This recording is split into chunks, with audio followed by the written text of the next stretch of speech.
Bonjour, je m'appelle Patrick. J'ai passé les 4 dernières années de ma vie à élaborer un plan pour me venger de l'ancien patron de mon père pour tout ce qu'il a fait à notre famille.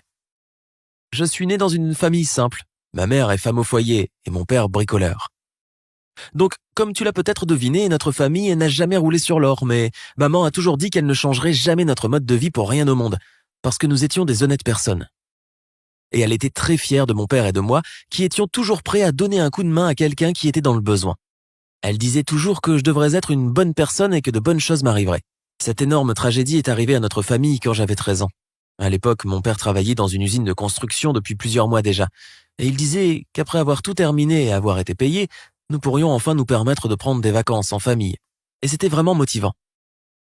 Mais un jour, alors que je faisais mes devoirs, assis dans la cuisine et que maman préparait à manger et m'aidait à faire quelques trucs, nous avons reçu un appel. C'était un médecin de l'hôpital qui nous appelait pour nous dire qu'un accident s'était produit à l'endroit même où mon père travaillait. Le câble s'était rompu dans la cage d'ascenseur et malheureusement, il avait été grièvement blessé. Il est décédé dans l'ambulance sur le trajet de l'hôpital des suites de ses blessures. Bien sûr, nous nous sommes précipités à l'hôpital et c'était horrible. Ma mère était en larmes tout au long du trajet, puis elle a écouté ce que le médecin avait à nous dire. Et après, nous sommes allés dire au revoir à papa. Je pensais que le monde entier s'était effondré et qu'il n'y avait rien de pire qui aurait pu se produire. Pendant les funérailles et la veillée, tout le monde est venu me voir pour me présenter ses condoléances et me dire que j'étais maintenant l'homme de la famille et le seul soutien et défenseur que ma mère avait dorénavant. Oui, je le savais déjà en quelque sorte. Quelques jours plus tard, j'ai retrouvé ma mère en pleurs. J'ai essayé de la calmer en lui disant qu'elle devait essayer de passer à autre chose. Parce que même le révérend disait qu'il ne fallait pas rester en deuil trop longtemps. Tu sais, pour que l'âme de papa puisse plus facilement partir et aller là où elle était censée aller. Mais maman a dit qu'elle pleurait pour une autre raison. Elle venait de découvrir qu'elle était enceinte. C'était assez difficile de réagir correctement à cette nouvelle, et pas seulement pour moi, mais aussi pour ma mère. D'une part, nous venions d'enterrer mon père et je sentais personnellement que nous n'avions pas encore le droit d'être heureux. Mais d'un autre côté, comme certains croyants peuvent aussi le supposer, c'était comme si l'âme de papa revenait dans ce bébé, et c'était assez extraordinaire. Bien sûr, cela signifiait aussi des dépenses supplémentaires pour le budget familial, qui était extrêmement bas, mais comme maman l'a dit, ce bébé était une bénédiction de Dieu, et que nous devions trouver un moyen de nous en sortir. Et puis nous avons reçu un chèque de compensation de la compagnie d'assurance. Maman a dit que la somme d'argent qu'ils avaient envoyée était dérisoire. Bien sûr, j'étais moi-même trop jeune pour comprendre quoi que ce soit, mais dès que maman l'a vu, elle s'est vraiment mise en colère. Et elle a commencé à accuser le patron de papa d'être mauvais et avare. D'ailleurs, il ne nous a jamais appelés ou n'est jamais venu nous voir pour nous offrir de l'aide ou de l'argent, ou au moins pour vérifier comment nous nous en sortions sans papa. Maman a aussi dit qu'elle était certaine que le patron avait un rôle à jouer dans ce qui est arrivé à mon père, ayant fraudé avec les documents d'assurance, et qu'il était certain qu'il négligeait les mesures de sécurité. Je n'avais jamais vu ma mère aussi furieuse que ça avant. Je suis presque sûr que si maman n'était pas enceinte à l'époque, ou si j'étais un peu plus âgé, nous les aurions poursuivis en justice. Mais quand maman s'est calmée, elle a dit que ces grandes boîtes avaient toujours un tas d'avocats expérimentés qui auraient forcément gagné face à une pauvre femme enceinte avec un enfant. Et c'était pourquoi nous devions nous calmer et trouver la force dans nos cœurs pour leur pardonner et aller de l'avant. Mais ensuite, mon frère est né et pas vraiment en bonne santé physique. Les médecins ont dit que le stress en était la cause. Maintenant, je sais que maman avait raison de dire que la colère n'apporte rien de bon, mais à l'époque, je n'arrêtais pas de repenser à cette situation et d'imaginer à quel point notre vie serait différente si mon père était vivant. Et je sentais cette haine grandir en moi.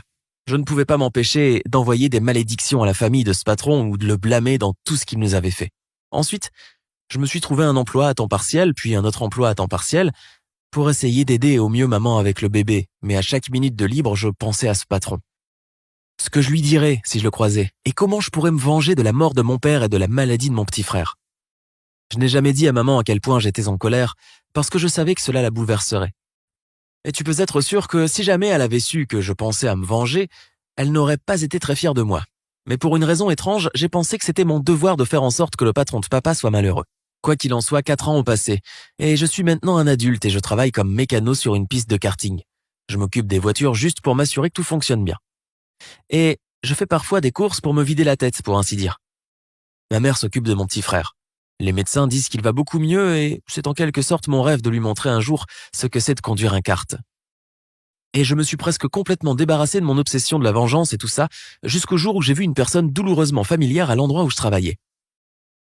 C'était lui, l'ancien patron de papa, Monsieur Allen. Bien que je ne l'ai vu qu'à de rares occasions, lorsque j'accompagnais mon père au travail, j'étais presque sûr que c'était lui. Il était là avec sa jolie famille, une femme et 2 enfants, et tous semblaient si heureux à manger de la glace et à rire tous ensemble.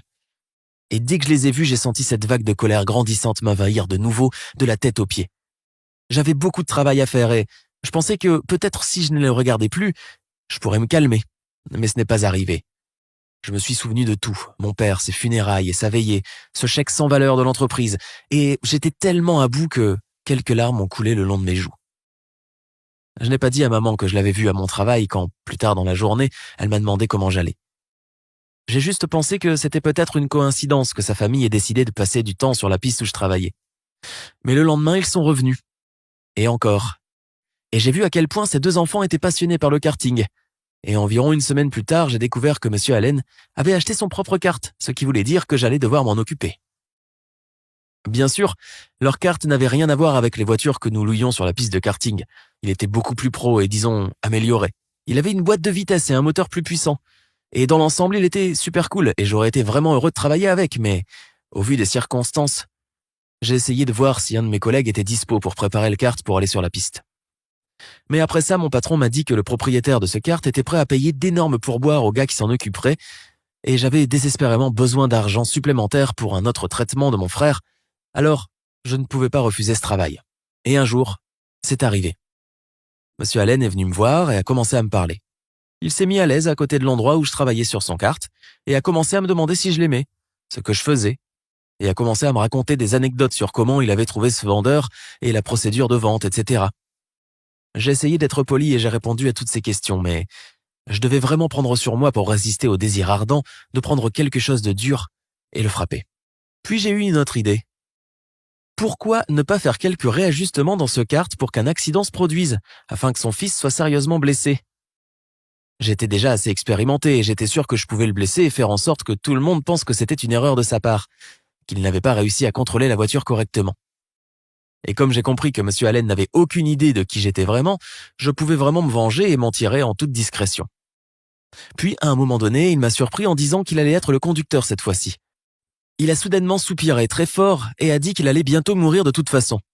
Je lui ai jeté un regard assez étrange, et il a immédiatement ri et m'a dit qu'il y a 2 ans, on lui avait diagnostiqué un cancer et qu'après un traitement sévère et une rémission, il avait récemment découvert que la maladie était de retour. Mais cette fois-ci, il a décidé de ne pas lutter et de permettre à ses enfants de se souvenir de lui comme d'un père marrant qui conduisait un kart avec eux. Puis il m'a donné une gentille tape sur l'épaule, m'a filé un billet de 50 € en me disant que, pour une raison inexplicable, il avait envie de me le donner. Puis il est parti. Et je suis resté là un petit moment tenant toujours les pinces dans ma main. Je me suis dit, et s'il ne s'était pas confessé, et que j'avais fait quelque chose de vraiment mal, comment aurais-je pu continuer à vivre ma vie en ayant commis un crime? Et maintenant j'ai découvert que l'homme que j'ai blâmé pendant toutes ces années dans la mort de mon père a beaucoup souffert, et maintenant allait bientôt mourir lui-même. Peut-être que cela peut paraître horrible, mais il me semble que justice a été rendue ici. 2 mois plus tard, j'ai appris que Monsieur Allen était mort à l'hôpital. Je n'ai jamais parlé à ma mère de mon plan de vengeance. Elle était trop naïve et trop pieuse pour comprendre mes sentiments, et elle cesserait probablement d'être fière de moi pour mes pensées. Bien que, je suppose, elle aimerait probablement la partie du signe divin lorsque Monsieur Allen, sans raison, a décidé de me parler de son état de santé, m'empêchant ainsi de commettre ce péché. Tu as aimé mon histoire? Fais-le moi savoir en cliquant sur j'aime. Et si jamais tu as voulu te venger de quelqu'un, raconte-moi dans les commentaires ci-dessous si tu as réussi à le faire.